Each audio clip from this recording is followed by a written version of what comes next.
Hey, Jenny. Hey, Nikki. Hey, disruptors. Disrupt. To disturb, rattle, agitate, confuse, disorder. To destroy the normal continuance or unity of. To disrupt a connection. On this show, we harness the power of disruption to propel positive change and personal fulfillment. Get ready to reimagine the future as we disrupt the status quo for good. The opinions expressed on this podcast are our own, based on our own personal experiences. We encourage you to think critically and find your own path. The information provided is for entertainment purposes only and should not be considered professional advice. I mean, come on. We are here to disrupt.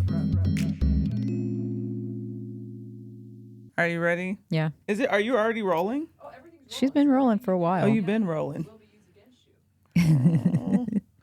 No more talking about dicks. Okay, well, maybe. I don't know.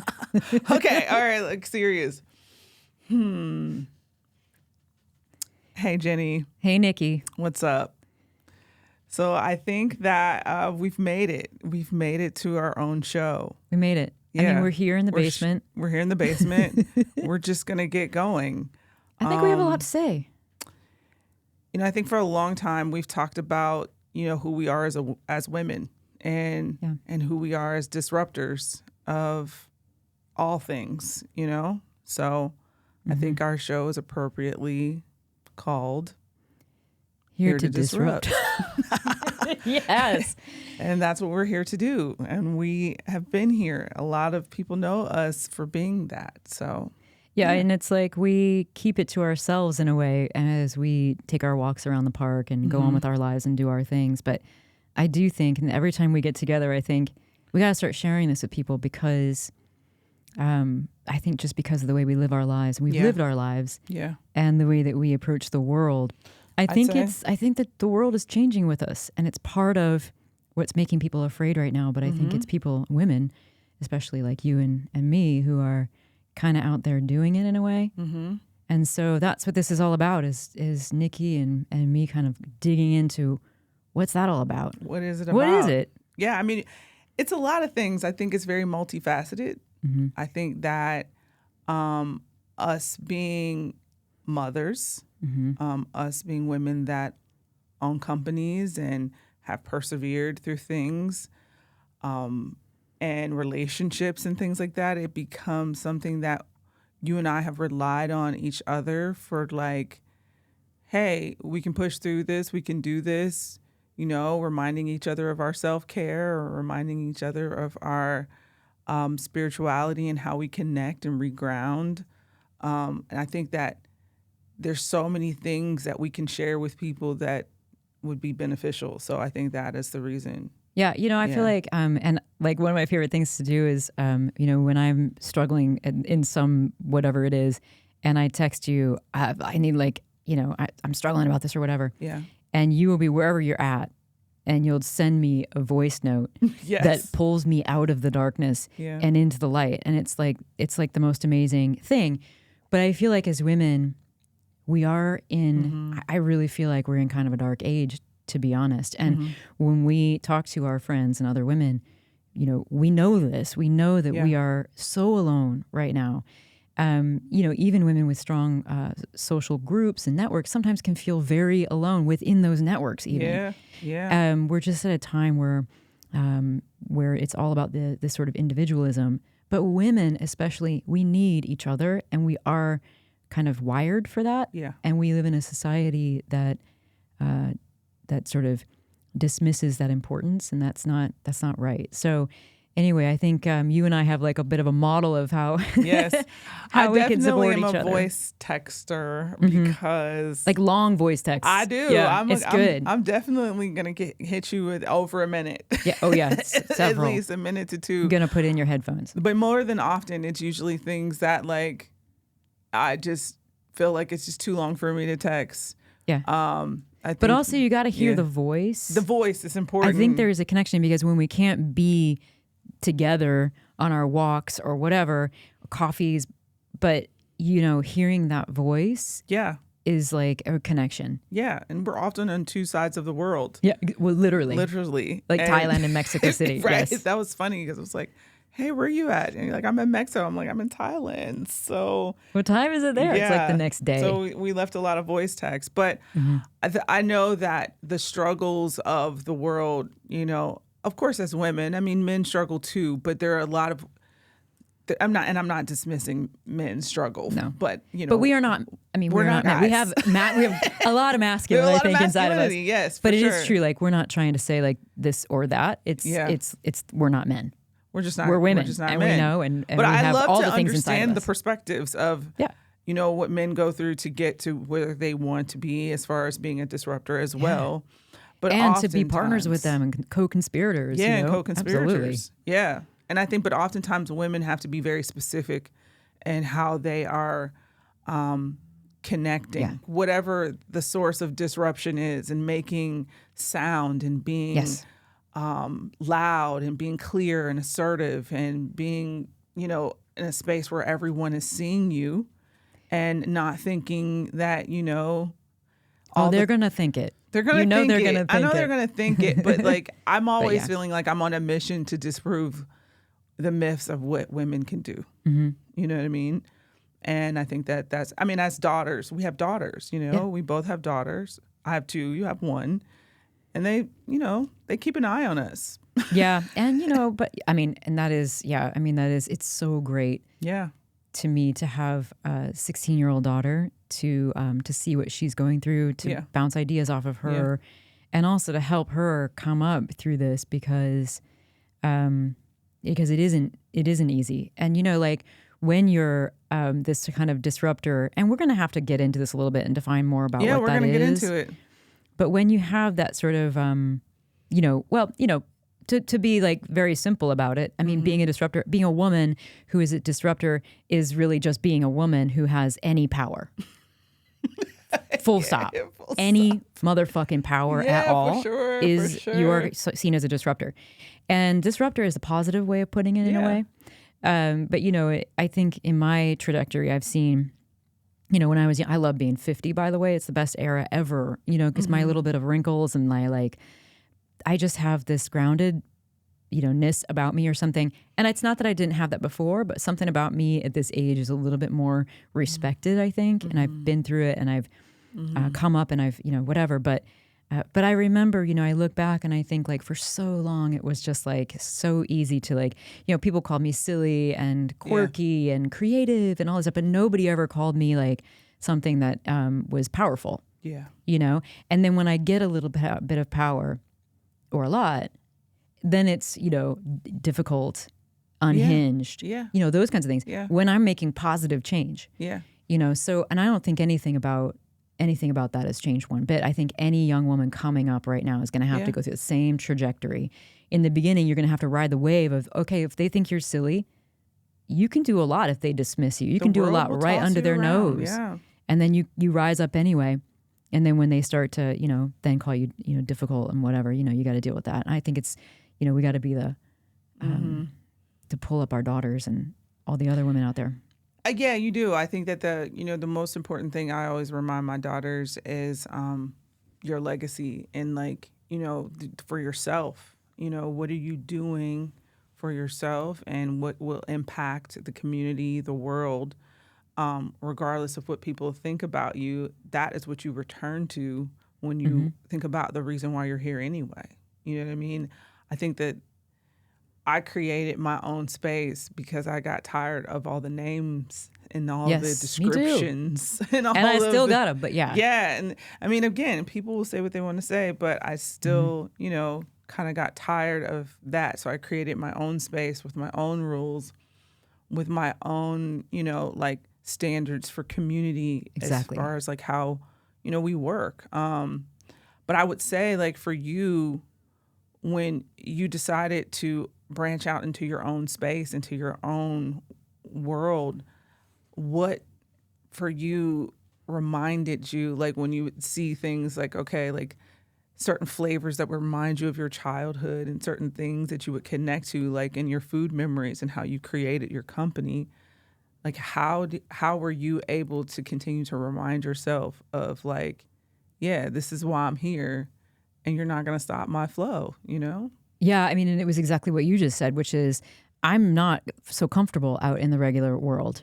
That is a very different world than the one that I built. For me, I built Jeni's as a world where I felt comfortable. We had our own laws and rules and standards and norms and protocols and all this stuff that fit me. And then over time, as we grew with more team, it started to fit other people too. And I realized that like we had built this world. I mean, it's like this imaginal realm, and it's beautiful. And that's what any company is.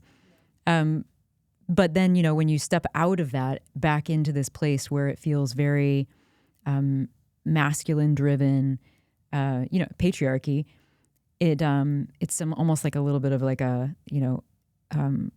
like jumping into cold water. You're out there and Jeni's is a company that has a lot of people in it now. It's not the world that I create. I mean, it is. We have these standards. We have these beautiful values and all that. But it's much, much bigger than it was when I was, kind of bringing it up. And it needs to. That's what a company needs to do. You have to be able to let it go. This is one of the reasons I try to champion women in entrepreneurship so much. And it is hard. And I don't want to be one of those people that just says like, oh yeah, go girl. Like you got this, do it. Because it's so fucking hard to do it. Not it. It is almost impossible to do it. But if you do it, then this is what you get from that. You get to like live under your set of rules for a really long time, which does make a different character. I think I'm a very different person than I would have been if I had lived all these 26 years, out in the regular world, kind of fighting through. We got to do it my way. We got to do it in this, what I would think of as the feminine way to do it. We built community. The company was always about community. It was never like, I never loved that. I never liked the idea of a hierarchical organizational structure. Heard that. Stuff like that. Like just things that we can do. We can work directly with people, pay people fairly, be a B corporation. All the stuff that's like so beautiful. Think in terms of constant rebirth and constant like flowing forward versus like this constant like, A to B, B to C, C to D. It's like you're constantly like, you get to your goal and then that's dead and you go to another one. So it's like this almost like mortal thinking that that the masculine likes to do in this linearity. And so Jeni's was really built with this like kind of flow. And actually Flora is being built this way too. Yeah. Very different way of thinking. Yeah. I think like the feminine brings like something really beautiful to humanity, to life, that we're not allowing ourselves right now in our culture, and it's to our detriment. Yeah, I mean, I agree with you. There's an element of softness but firmness, that I know that when I decided to branch out into creating my own company, I knew that, I mean, kitchen culture is different. Kitchen culture can be very violent. Yeah, it's very militaristic. Yeah, I was never really accepted into that world of chef. So kitchen culture is like, you gotta you have to have tough skin. You do. Every kitchen, not every kitchen, but most people identify kitchens being led by white males, right? And so when you look at like how food is very driven by like male chefs, right? And like all aspects of like how people respect them and their appearance and the sternness and how kitchens should be ran. And when you're coming in as a woman and you're like, damn, like how do I navigate this space? And how do I like bring more of a softness to it where people don't feel intimidated and they're allowed autonomy and creativity in the kitchen versus what I said. Even though I said what I said, I still want you to be able, I'm okay with a little bit of pushback. And because you're saying to me like, hey, what about this way? Or what if we do it this way? So creating that space for me was very interesting because as a Black woman, I'm like, like how do I do all of these high-end things and not feel intimidated, And so I went through this process of just really continuing to be believing in myself and self-assurance and saying that I can do this. And I had a lot of support, right? And once I got into it. Did you have a lot of support? I had a lot of support from my friends now. Yeah. No, like from the community at large, you do have champions. You definitely always going to have like, women in kitchens that are like, also go girl, go. Like If anybody can do it, you can do it. You know, we'll be right there to support you.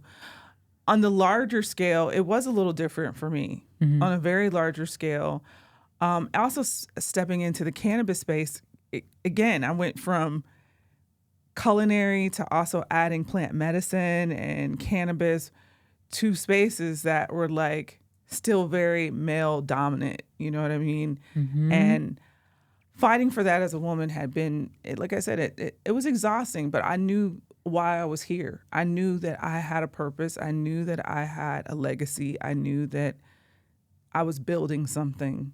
And I'm also a firm believer that the best food experiences are the ones when you have a cohesive team that breathe life and energy That's into a sensuality. the food. There's a sensuality. And when you look at some of those like kitchens where everything is, well, you know the kind I'm talking about, like the food can be beautiful and it can be tasty, but there's not like that vulnerability behind it, that beauty behind it, awe behind it, something like, you know, you don't feel that the person behind it was in love with it. And that's, you can tell. It's like, okay, cool, I ate it.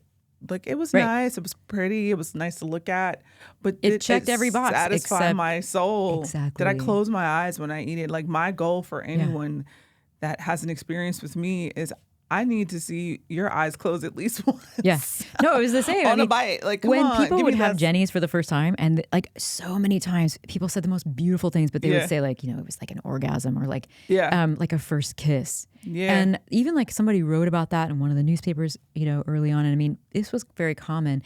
That is exactly what we're going for. And like there are some foods that are so beautiful, beautifully made, in some of the best restaurants in the world that don't have that, you know, because it's not about that, and they don't understand that. What I was going to ask you about is you said, you know, being your own champion and just believing in yourself. Yeah. And I believe, and this is me too. You know, it's almost like for me, it was like when I was a kid and I was playing, and I would just be like, you know, I'm this, you know. I'm playing. I'm the best ice cream maker in the world, or whatever it was. You know, you just make up a character and you step into it, and you play it. And I think a lot of people kind of think of that as like there's a lot of ego in that. And I think it's like the opposite. It's so hard to step into something and say, you know what, I'm going to declare this. I am going to stand for this. And I'm going to stand against this storm that's going to rage at me. And I'm going to say, no, this is who I am. This is what I'm doing. This is what I believe about myself. And so it's almost like you have to put your ego aside in order to get through that. You know what I mean? Like, do you have that, like, where it's like, yeah, you're just, it's not really because you actually think that, I mean, you know, yeah, of course, we've lived a long life. Like, we're good at what we do. It's not that you're like comparing yourself with other people and saying, I'm the best at this or whatever. Yeah. It's that, you know, I don't know, you know, it's something else. It's like you're literally putting your ego aside. So you're not going to talk yourself out of it. I would say that for sure. Like there's an internal person that you're declaring that this is good. They're gonna love this. Like that's how I actually think about when I'm writing menus or when I'm doing a new plan. The first thing I'm thinking is they're gonna love this shit. Like they're gonna fucking love this. And it does take me a while for me to own that I'm that bitch in whatever space that I'm in. Like I'm really doing like a good fucking job, right? I used to always say we're gonna make people feel loved, but I want to please the shit out of people. So it's like everything we do at Jeni's is like, are people gonna understand this? Are they gonna love it? Yeah. Are they gonna love it? Is it gonna like move them? I have so many examples of that, but I totally agree. Customer, it's like I hate the word customer so much, but it's like it's really like human focus. Like it's like you just imagine like, is somebody eating this? Are they gonna really love? They're gonna want to give a bite. Like I would say, if you share your cone with somebody, if somebody hands their own cone to their lover or somebody, or even their kid, because, you know, if you share a lick with somebody on a cone, that's disgusting. Unless you love that person. Unless you want to go home with that person, you know? I mean, for sure. Like, but I definitely only share licks with my kids and my partner. Exactly. But if you're trying to please, like, the money or the whatever, you know, like the numbers, the data, your own ego. If you want to please all that stuff, you can't do that. Nah, you can't fucking do that because it just doesn't translate the same. No, and people feel it, and that's true of copywriting. Because at Jeni's we do all of this on a little team. When our photographer has had a kind of a bad day, I can look at the same photograph. She'll take the same photograph a different day, but very similar.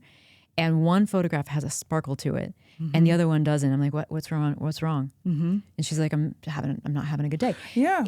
There is something that goes into it. Now, this is exactly what we're getting at. I'm going to say a pause because this energy, this magic that I don't understand, you don't understand, we understand because we've lived it.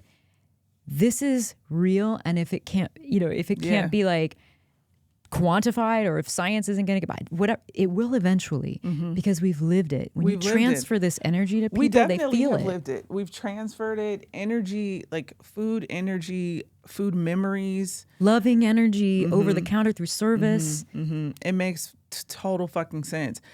Yeah. And I think that it is something that is very innate within you. Like you have to be able to, because some people, you got to be a Midwesterner. I feel like in a way. I would like to say you got to be a Midwesterner, but some people would disagree with me.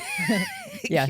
A lot of Midwesterners are not going to step into it too, because, But that I choose my my team and the people that work with me, and even my clients, based upon that energy exchange and that food memory, because if somebody opens a Jeni's ice cream and just a pint at home, right? And this is their first time having Jeni's ice cream, and they open the pint and they were like, it was cool. Like, that's not what we're going for. That's a fucking fail. You know what I'm saying? Like, no, but look, we put a lot in, so that but is you why. But you guys put so much into it. You put so much into that thought. Yeah. So when we designed that pint, a lot of people, this is when we're talking about disrupting.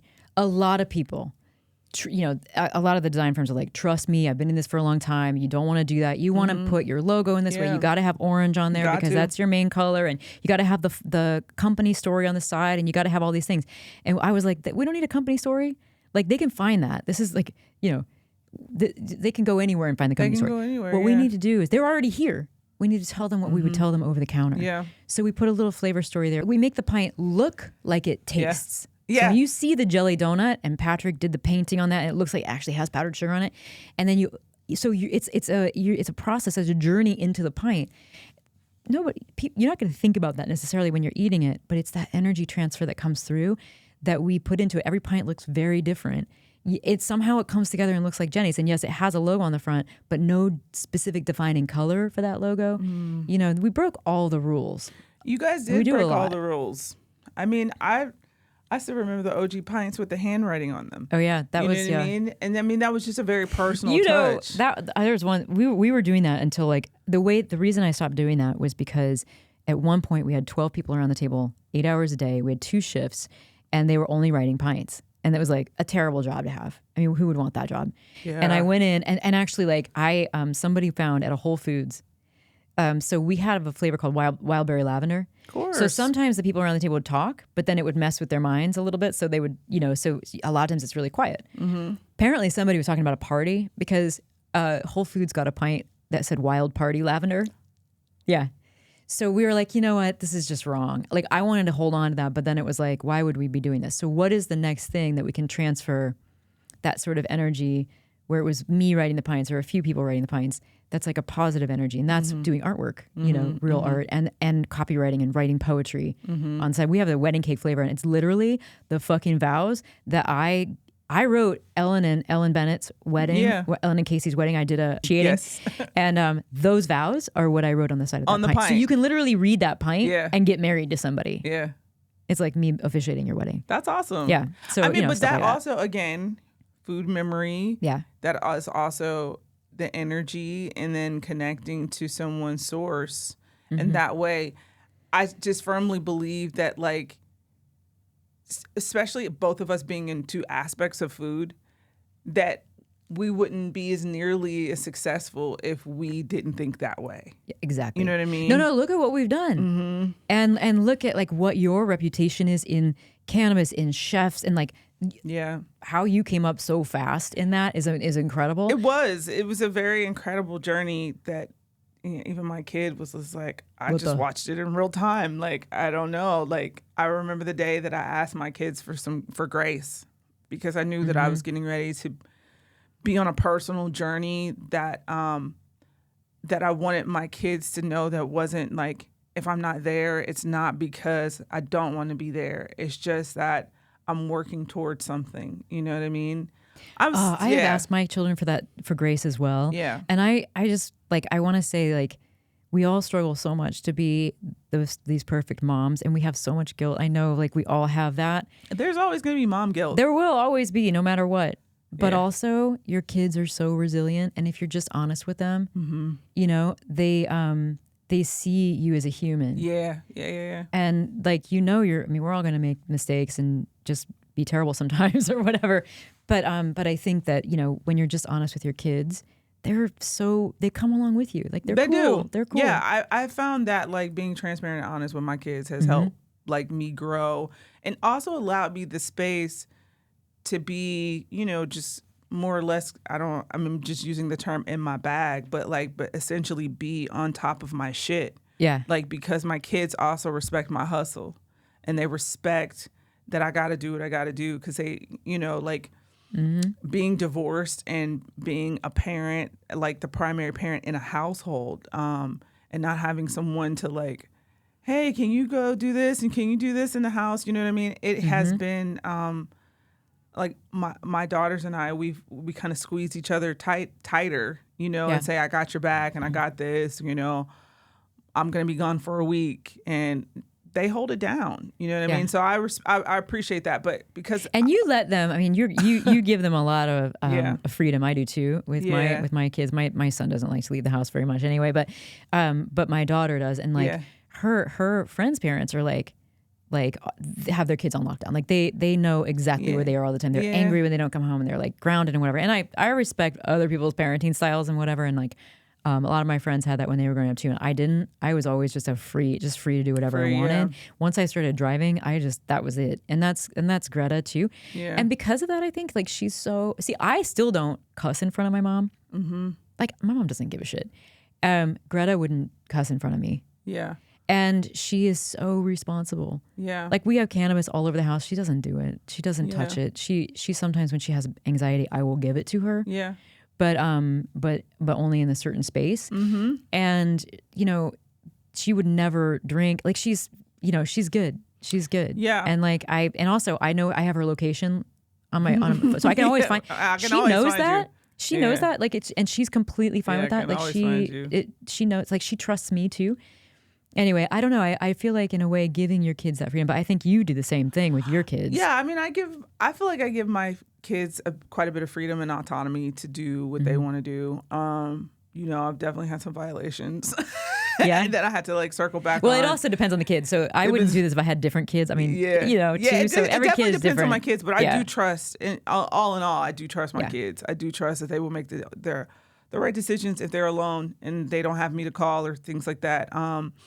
And I think that, like, I'm very transparent with my kids about my consumption of all plant medicines. Yeah, me too. And, you know, and we connect a lot with those things, you know what I mean? So, you know, especially when my daughters are on their cycle, I'm like, hey, do you need THC or CBD or both? You know what I mean? Because these things are important.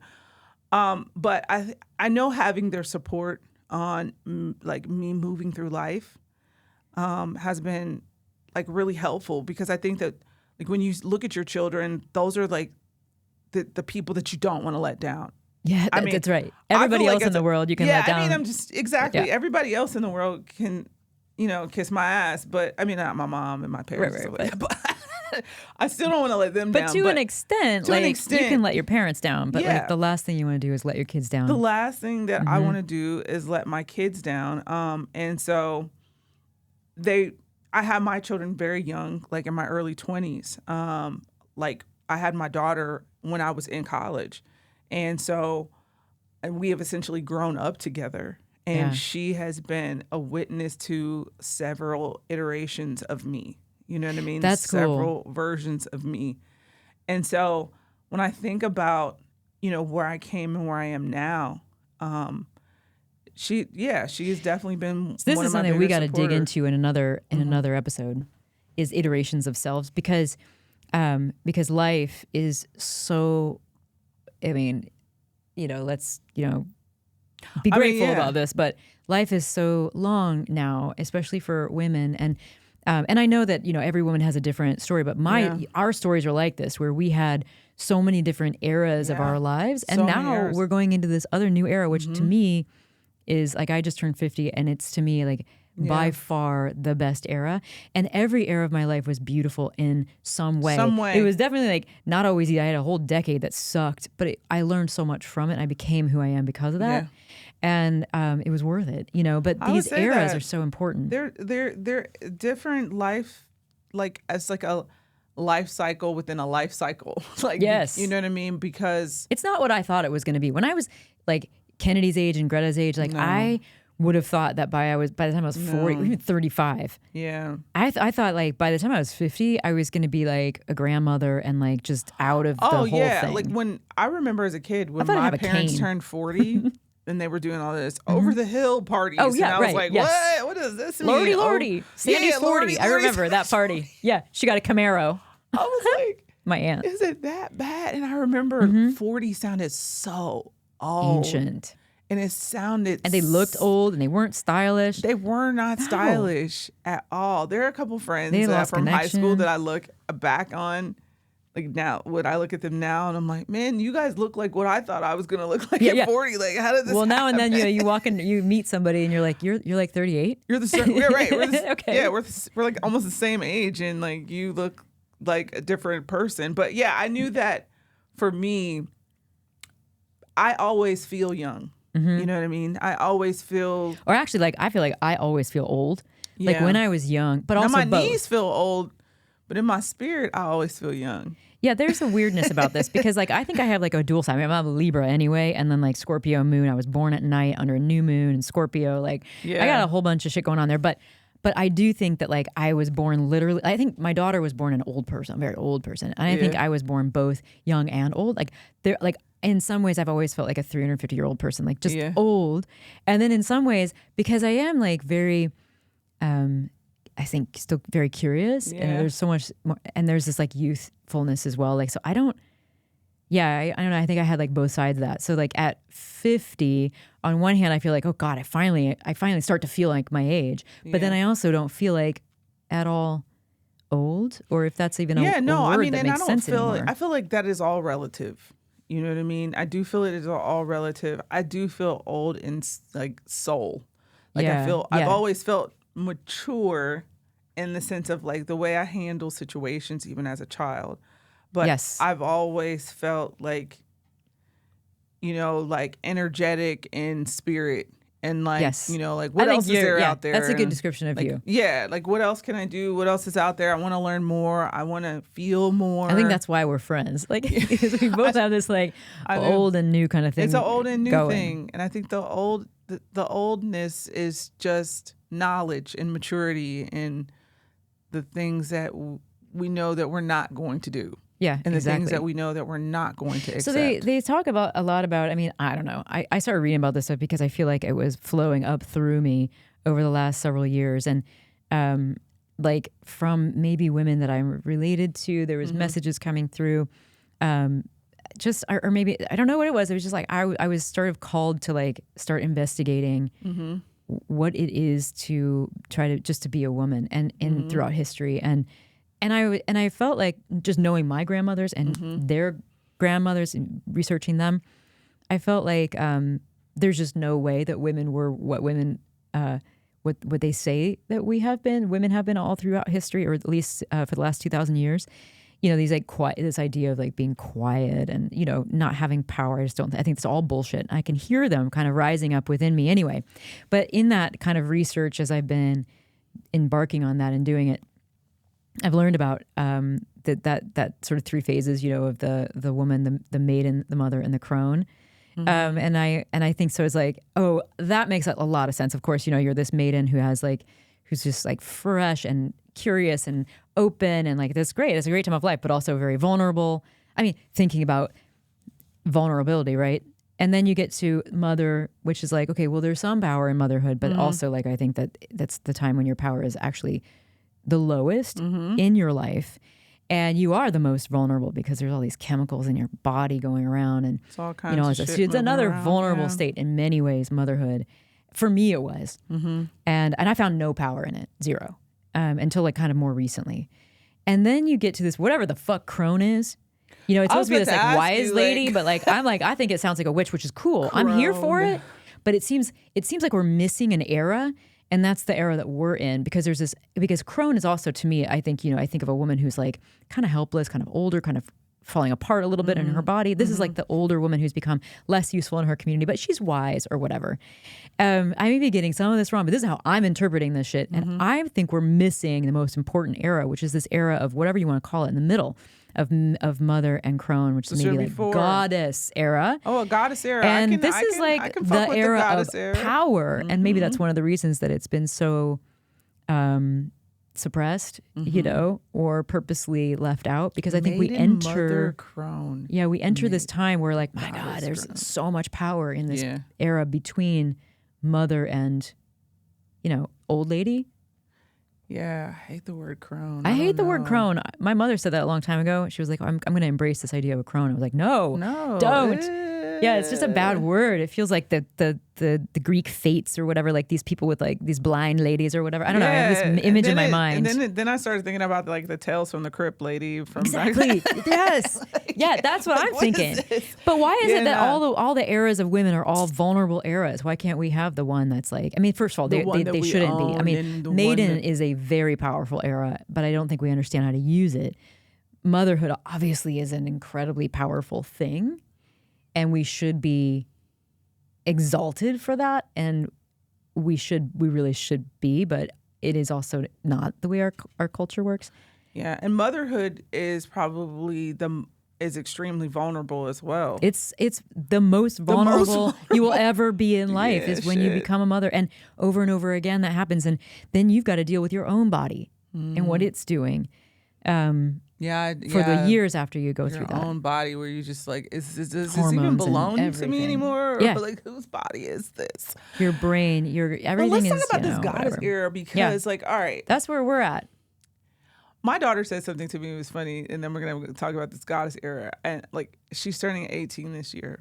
And I was like, damn, I'm going to be sad that I'm not going to be with her on her 18th birthday, because she's spending the entire school year in Brazil. So she leaves in August, right? That's incredible. So I was like, damn, I'm not going to spend, I wanted to do this. I love parties. I love kid parties. I mean, I love anybody's party, but. Yeah. And she's like, well, don't worry about it. I want the best party that you're going to ever throw me for my birthday to be my 30th.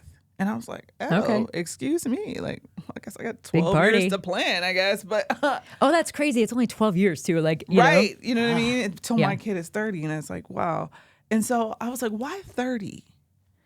And she's like, because I feel like 30 is the time where, like, in my 20s, like, I've like a lot of trial and error, like trying to figure myself out. She's like, I'm not saying I'll have it all figured out by 30, but she's like, I feel like at 30, I'm going to have a nice, like, wave. That happened to me. Did it happen to you? I'm going to have. I think she's smart. Yeah, and she's like, I'm going to have like the money. I'm going to start having the money that I want to have, like, in a way. Like, she's not going to be. To me, it was like I at 30, I knew I was on the right path. I did not have the money or any of that for a long time, but I knew I was on the right path. Kennedy has always said she was going to be wealthier than any one of her siblings. She will. Like, they're going to be asking me to borrow money. I was like, all right, cool.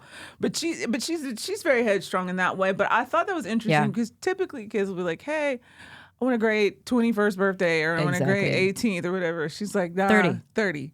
I want a great 30th party. But so anyway, the goddess era of like, this I feel like can be defined as a space by which you have placed boundaries around you to be able to like assert yourself and then like live in a space of like float and work and balance and love and surety. Yeah, because when I say power, it's never power over other people. And I think some people hear that. I don't know about women, but I the only people who've ever asked me about that have been men, for whatever that's worth. This idea of power over others. I don't want power over others. I don't want any control over anybody else. I have no interest in that. I'm super good on that shit. All I want is the power over my own destiny. Yes. That is it. Yes. And I think when I look back at my life, I was like, man, I fucking stole it, is what I did. I didn't have it. I stole it. I took it. Yeah. Now I have it. Yeah. You know? Yeah. There's a point in time where you do have to steal it. It's like you're like the Hamburglar, like Totally. coming in a thief in the night. Well, you taking your sometimes as a shit. woman you feel like a vigilante, you know, because you're taking something for yourself, Yeah. or whatever. This is the being a disruptor. Anytime you do that, Yeah. and I think I've gotten used to this idea that just standing for myself and my ideas is being a disruptor, is being a vigilante. It's like, you know, you got to just steal it. You got to be okay with that. Whether it's stealing your time once you become a mother and nobody gives that to you, you're like, fuck it, I'll take it. I'm just gonna take it from all of you guys, and you feel kind of guilty about it for a minute, and then you remember you're a Congressman vigilante. Maxine Waters reclaiming my time. I love that. Yes. Yeah, I mean, that was, but that is important. Like, you are reclaiming it, you know. And I feel like the goddess era also, there's a point in time where I had to reclaim my actual name. Like, I'm not just my kid's mom. I'm not just a wife to this person. I'm not just everything that everybody wants me to be. That is so interesting, and it's so important, because they did an article about me in something like Midwest Living, and it was a big piece. And she called and she was like, "Okay, we have the like title of the article," and it was like, "This Midwest mom, you know, followed her dreams. This Midwest mom. This Midwest mother achieved her dreams or followed her dreams or whatever." And by this time, like Jeni's was like solid. Yeah. Like we had raised, you know, probably at least a $75 million company. Yeah. Like we're doing great. And I was like, I don't identify with that. I've never really identified with this idea of mother publicly. Like mother first, mother wife, and then entrepreneur or whatever. First of all, I never identify with motherfucking wife. I'm just sorry about that. No, it's just not my thing, because I think it just, it for me, it feels like you're giving up power, but whatever. But even mother, I'm better at it now, but like I never wanted that to be my public thing. And I don't think you have to do that, but that they wrote that, I literally begged them. I was like, it's really not how I identify. And she was like, well, it's, you know, this is what people will understand. I don't give so a that fuck. was what it ran, and I felt it's not like, it felt just like a violation. A violation, of me. yeah. And I feel you, like it's like I don't give a fuck what people will understand. Yeah, I need to reroute your understanding. Exactly. Like, Maybe that's what we're here to do. Be understood. You know what I mean? We're here to Like, disrupt. I mean, you know, we're here to disrupt your understanding a little bit. I talk about that all the time. How like, you know, conditioning has been reconditioned and conditioned again, and so like you have to be able to move around, especially the mom shit. Like this Midwestern mom like, why can't it be like I'm a woman who has a very amazing company and I had a great idea and it turned into this. You're just a human. I mean, how many times do we get asked to, you know, we speak at all the events for women or whatever, and then anytime you speak at an event, you know, it's like you're always the like female entrepreneur. It's always like filling that. I mean, it's just like, you know, we could go on and on and on about that shit, but like it really is. And like, well, also I'm just an entrepreneur. Like I also just followed the American dream like anybody else, and that's available to anybody. And that's what, and if it's not, that's also the work that we have to do as America. And that's, why does it have to be gender, you know? Well, yeah. Of course it has to be gender, because that's how they see it. That's how the whole country works. That's how every institution that we have in this country. This country is way, like, we are way behind. It's like, we're going to go there, but like, we'll go there more. Yeah, and I even question what the fucking American dream is, because I don't even know what that is anymore. I only have my narrow interpretation of it, which is, for me, it's start small and build. You can start small and build something here. And there are a ton of barriers, a whole bunch of barriers.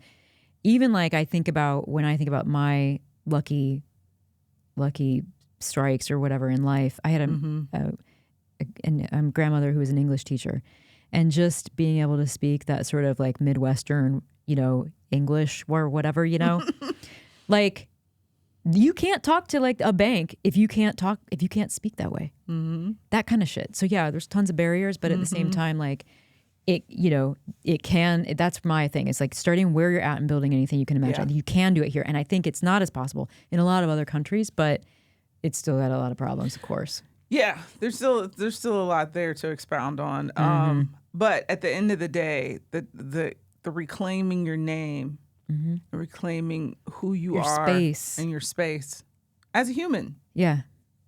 Yes. Reclaiming your goddess, because the thing is, like, I was thinking about this as a religion with no name, and I've read a lot of these books on this. Like, there's one called The Immortality Key, which you have to read. It's about how mushrooms and how psychedelic plant medicines or plants influenced Christianity, but that before that for tens of thousands of years, it was about goddess worship and through these rituals. But he calls it the religion with no name. But this idea that, like, okay, the patriarchy's only existed for 3% of humanity. Before that, there was goddess worship because women brought life, of course. But that didn't mean that, like, women were in charge of everything. It meant that we were more in charge of things. It was actually more of an equal society in many places in the world. And this is what I've been reading a lot about. But that idea that this kind of religion with no name, if it is a religion at all, it is about the goddess. Let's talk about the goddess. The goddess is outside of you. It's nature, it's Mother Earth, it's heavens, it's sun, it's moon, but it's also inside of you. And so when you connect with that inside of you, your core, you know, when you connect with that goddess inside of you, and I think anybody, it's not like only women can do this or whatever, but like this is when I'm in the forest, it's like your nature inside, your nature outside. And that in itself is such a beautiful spiritual thing. But that's to me what the goddess, when I start to think about what that means to me, it comes up, you know, from ancient history through you, and then it's everywhere around you. So it's not like a one man sitting in a cloud telling everybody what to do, kind of spiritual experience. You know, you are it. We all are it. You know, that's that more feminine to me way of experiencing spirituality. I feel that. I feel that. I mean, you know, there is a connectiveness there. I have that book.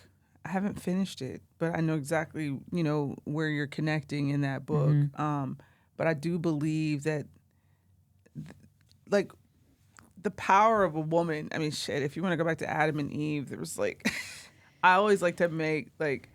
And I'm not a super religious person. I definitely grew up very religious.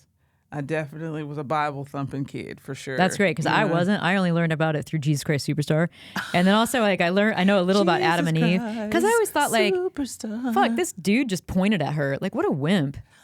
You know, he was just like, she did it. And like, this is like the opposite of the whole idea of masculinity. Just blame her. You fucking did it too, asshole. Her. You ate it. Come on. Y'all both. There's a lot of problems with that story. Yeah, I mean, you know, I don't even know why they even let that go. You know what I mean? Like, that doesn't make any sense. I don't even know. I've seen so many different, like, I've seen animations of Adam and Eve. I've seen her different origin stories. Yeah, but she's like the curious one. She's the one that wants wisdom. She's the one that wants to advance. Yeah. Come on. Yeah. I remember learning, and I might have been in like Vacation Bible School, which is like an immersive, intensive, like couple weeks long Bible school for like kids. And I remember learning that we have periods because Eve fucked up. Right. And it hurts because she's being punished. And I was like, huh? Yeah. Like, how the fuck are we blaming? We're blaming Eve for us having periods. Everything. We're blaming Eve for literally everything. Literally everything. Yeah. And it's like the weight of the world was already thrown on Eve as a woman. The weight of the world was already, we're just blaming her for all of our suffering at this point. Men they had to do that because before this, there was goddess worship, and they had to annihilate that. They had to eat it alive. Yeah. The Romans, all of these people, they had to do that. They had to eat it alive. The Indo-Europeans and all those people that came down into Iran and all of that, they had to like really squash it. And so the way they did that was by completely making women powerless. Yeah, the plight.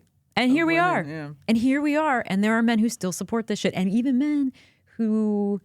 It's not even their fault. I can't even blame them because we are all just indoctrinated into the system so early, and it's just the way it is. Like, but there's a lot of men who don't even know that they're doing it, and we can see it, but they can't. It's just learned behavior. I mean, and women too, because we're all part of that. I mean, yeah, I talk about.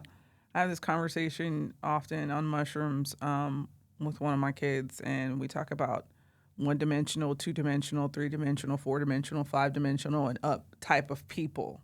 Like, what is a one-dimensional person? What is a that's so 2D interesting. person? What is a 3D person?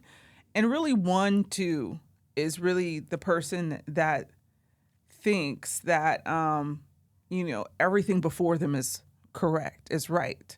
Like, and Yeah. everything that they are introduced to is as it is. Like, nothing should be questioned. Yes. Like, whatever religious doctrine. You should write a book on this. Yeah. All these things, nothing should be questioned. This is how I live my life. Boom. And these people typically, 2D people typically don't expound, don't like expand in their life. They're just very complacent, right? Mm-hmm. And then you get to like 2D people who feel like they have a choice, though. So it's the choice that makes a difference between just a believer of what is in front of them, and then the second group feel like they have a choice. Meaning, I could use something as simple as voting. They have a choice. I will either vote for this person or this person. I have the ability to choose, but not. Well, also, does this person have this judgment on other people? Like, you chose your path. I mean, they can't. This idea of possibly free will have the that judgment. doesn't really they exist. Definitely have judgment, because two-dimensional people feel like they have a choice, but they could also be So they're superior. extremists like QAnon. Or Yeah. like, Well, exactly. Or like Because something like that. You know you what I'm believe that saying? you've made the right choices, or God is on your side, or whatever. Yes. And like you, so you take a more harsh approach to others. a staunch approach to your choice, which Exactly. does lead to judgment. Yeah. You know what I mean? Oh, Or yeah. like people who are like very religious in any religion without like, and then if you, but also realizing the 2D person doesn't realize that all of these things are more of the same. Yes. You know Yeah, what I mean? Exactly. They just are packaged differently, right? Yeah. And then we go to the three-dimensional people. Okay, so three-dimensional people have the ability to choose, of course, but then now they can also see in between the lines. The nuance. The nuances. So now these people get a little bit tricky, because now, and I'm not saying in a bad way. It's like now you have the people that question these things. So your 3D people. Yeah, so now you're questioning. Yes. Now you're questioning. You're curious, And which you're is a curious. sin, Right. especially if you're a woman. right? Somehow that questioning and curiosity still leads to an understanding that maybe you won't be as disruptive. And and I don't mean disruptive in like the disruption we're talking about. I mean disruptive as like you're not judging, you're more understanding. You know what I'm like saying? you're gonna make things better. You're making things better. You're not like being mean disruptive. Like you're not like You're not gonna break shit. Yeah. You're not gonna break it apart. Or- you're not trying yeah. to like disrupt. you're trying to understand people. Like you're trying to understand why Yeah. do people use pronouns. You know what I mean? And why You're is open. You're you're open. You're having more discussions about like, okay, like I might be Christian and this person is Jewish and this other person is Muslim. Like, how can we come to Where's our like common- a general like love agreement between the three of us? You know what I mean? Yeah. So that's that. Okay, And then- that's a good yeah, person. It's a good person. Then you go 4 and 5 and up, and those people are like more like us. Of course they are. They're more like us, just because you understand all the things, but like it's You've your lived. way, and it's also you figure the workaround. You also figure how to connect to your higher consciousness, and you figure how to connect to other spiritual realms and places of like peace Yes. and things. And that- like there's yeah. so much more. There's so much than more. just being a human. We've got the more than human world. And you wonder what those things are, and, and then you and you venture into experience those them and you holes. know them to be true. And by the way, I think that, so bringing this into a circle, I think that this is where God comes from. And I think people have gotten here since people were, since humans were animals or whatever you want to call it, like since before we were even like in, a human. There is that way of connecting.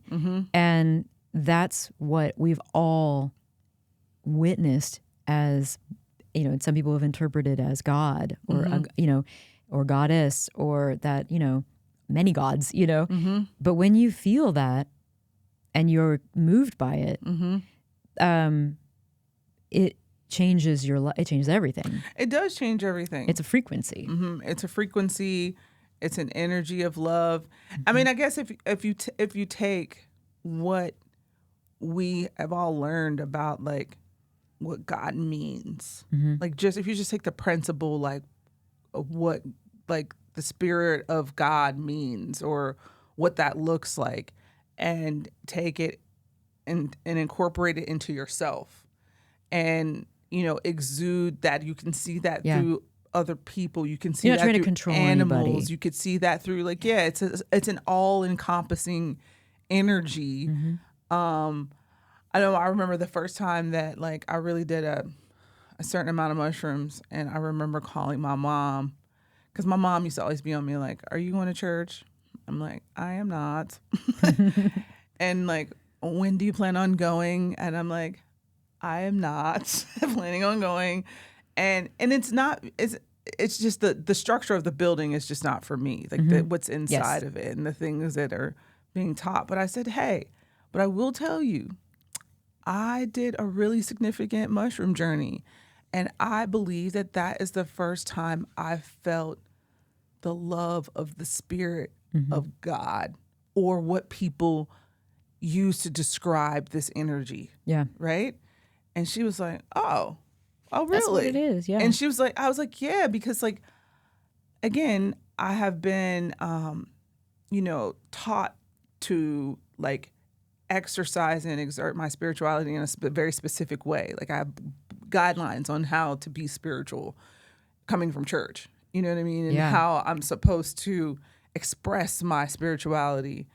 And growing up Baptist, it's a very loud, like, boisterous expression of spirituality.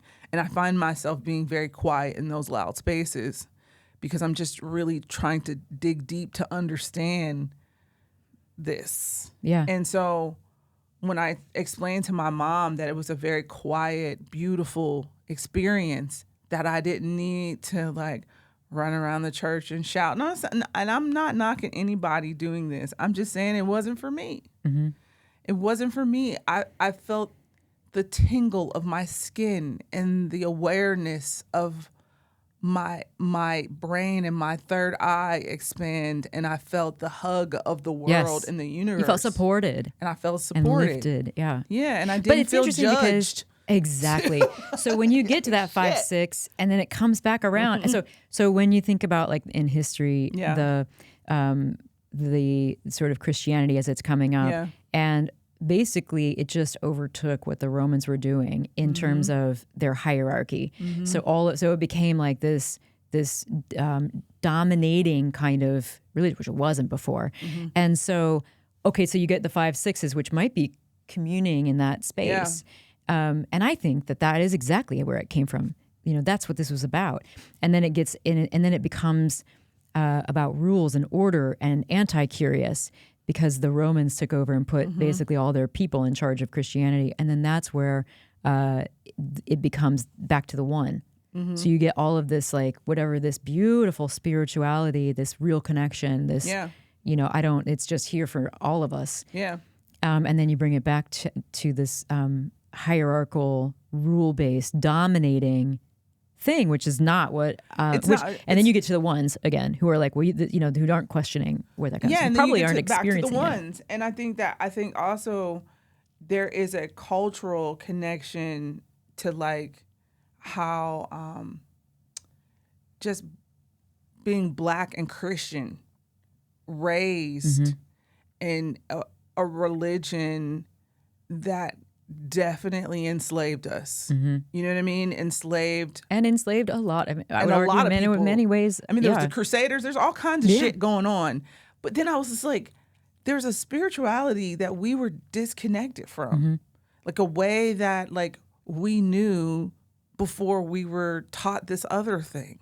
And actually, that's true of everyone. Yeah. And that's where I'm doing a lot of reading on that as well. I think it's so important. Yeah. Because it's yeah, it's the mystery, which is so beautiful. It is the mystery. So I think that my journey has been just to connect back to that source of like from like ancestrally, like where I was connected to that source, not necessarily with all the doctrine and all of that stuff. Like if I strip all of that stuff away. It's funny. So when I was a kid, we went to the forest a lot. My grandparents owned a lot of land in the forest. My grandmother was an artist, and my grandfather was just he had been like a doctor, and then he's like an eye doctor, and he had been in the war and was a medic in the war. So he was a pretty broken man, but a wonderful man. He was a poet, and he they respected so much the people who had lived on the land before, and we always learned about them. And we actually had built like a teepee. We found their arrows. Like we were doing that. But that was really like almost like that was where the most spirituality that I had, because they were all atheists in my whole family, both sides. And so for me, like when I walk into a church now, I don't have that. I didn't grow up in the church. So when they're singing, when it's like, I mean, my cousin's very religious now, and I would go to church with him, and I love going to church because I feel I don't know all the shit about it. So I just will sing and like be a part of it, and I'll connect with my frequency and my goddess and whatever.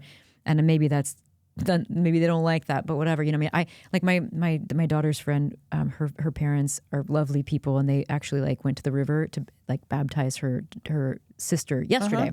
Oh, nice. And I was like, I would have loved to be there. So Greta was there, and I just think that's so fucking cool and amazing. Yeah. But like, I would not probably be. I wouldn't show up for that exact thing, but like so I can show up for this other thing. I can see that and feel that spirit there.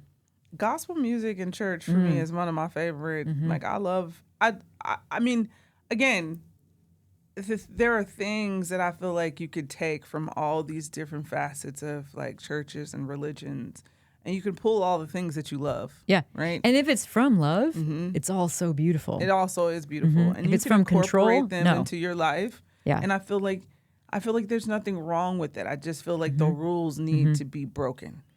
Yeah. I just feel like the judgment needed to be broken. And also, like, to be honest with you. The self-judgment, too. And and women's place. Yeah. There's a place, a box that women are also, like, put in religion. Like, like. Oh, very much. A lot of religions are just now allowing women to be ministers or elders, or I think that I was reading, I don't know if it was the Methodist church. There was some church that were just saying it's okay for you to be a woman and lead. And it's also okay for you to be gay and lead. Like there's all these things that are changing, right? Which I think are good.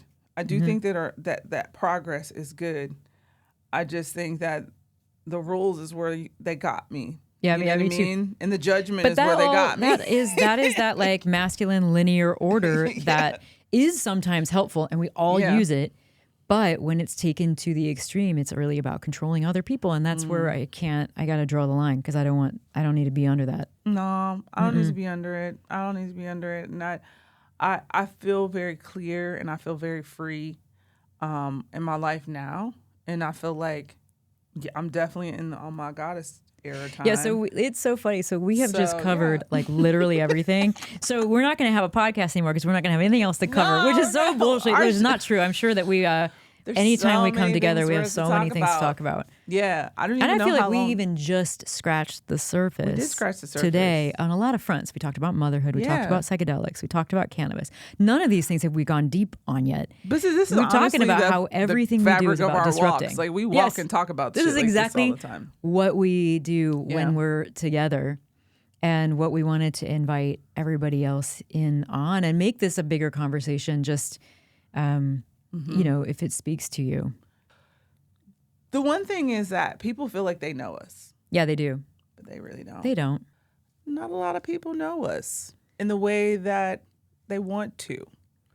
So what do you think about people sending us questions for us to answer? You think that's a good idea? I think it's a great idea. Yeah, I think it is. I think there's only so much you can cover on social media. And I think it would be really fun for us to open up a little bit. I mean, you and I are so close, and we know each other, and Yeah. I think it'd be really fun for us to I think it would be crack too. it open. Yeah. So I feel like, hey, if you have a question for us, Send it in. send it in. We will, and not even just like a question about our lives, but like, let's talk about some of the bigger issues, because Nikki and I are here to talk about how we interact and engage with the world, which Yeah. is almost always in some way disruptive. Always in some Well, way. I would say it is literally always in some way disruptive. Disruptive to how we've thought about things in the past, and how we just the sort of standards, norms, and protocols of our society. So I don't know, go for the big questions, and we'll Go for the big questions. I wouldn't second guess it. And it doesn't have to stay in a specific genre. Like, you don't have to ask us about food or anything else. We're pretty open. So, yeah, Yeah. All right. It's Holler at Nikki us. and Jenny, and we're here to disrupt. every day.